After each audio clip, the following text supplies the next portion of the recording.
It's a huge factor, and it's called loss aversion. Our brains are wired to avoid pain, and losing money registers as a significant pain. This wiring often leads to two very common and detrimental trading behaviors: holding on to losing positions for far too long, hoping they'll turn around, and conversely, booking profits too early because that little gain feels good and we want to lock it in before it disappears. So essentially, we're doing the opposite of what's often required for long-term success. Exactly. Successful traders, the really disciplined ones, actually do the emotional opposite of what feels natural. Cutting a loss, even a small one, feels like admitting failure, and that's emotionally painful. On the flip side, letting a winning trade run, letting your profits grow, can feel absolutely terrifying because you're constantly battling the urge to just take the money and run. But Jesse Livermore, he understood this deeply. He didn't fear those small, controlled losses. What he feared was staying wrong. He knew that small losses are just part of the cost of doing business, and they protect you from catastrophic ones. That takes us to patience then, which often feels like the most underrated and expensive skill in trading. Livermore had another famous quote: "It was never my thinking that made the big money. It was my sitting."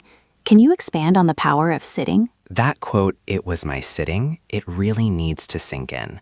He wasn't talking about his brilliant predictions or some secret indicator he had.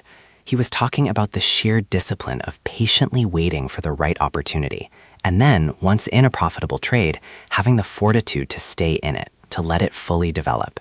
It's counterintuitive in our fast-paced world, isn't it? We're conditioned to believe that constant action equals productivity.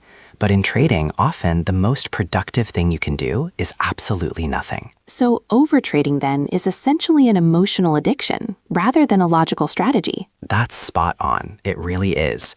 The urge to constantly be doing something, to be in a trade, to be clicking buttons, it provides a little hit of dopamine. It feels like you're being productive, like you're in control. But more often than not, it leads to impulsive decisions, higher commissions, and ultimately losses. Patience, on the other hand, while it feels passive, is genuinely what pays dividends in the long run. It's the silent killer of overtrading. And that leads to a harsh truth you often hear, that good trading is actually quite boring. Can you elaborate on why that's the case? Oh, it's absolutely true. If you're coming to the markets looking for constant excitement, for that thrill, I'm afraid trading is likely going to destroy you financially. The market has a very distinct way of punishing those dopamine seekers, and conversely, it richly rewards what I'd call discipline addicts.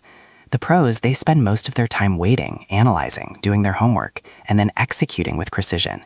The amateurs, however, they're often just clicking, chasing the next high, the next story. There's a huge difference in approach there. And it sounds like part of that discipline involves understanding crowd psychology.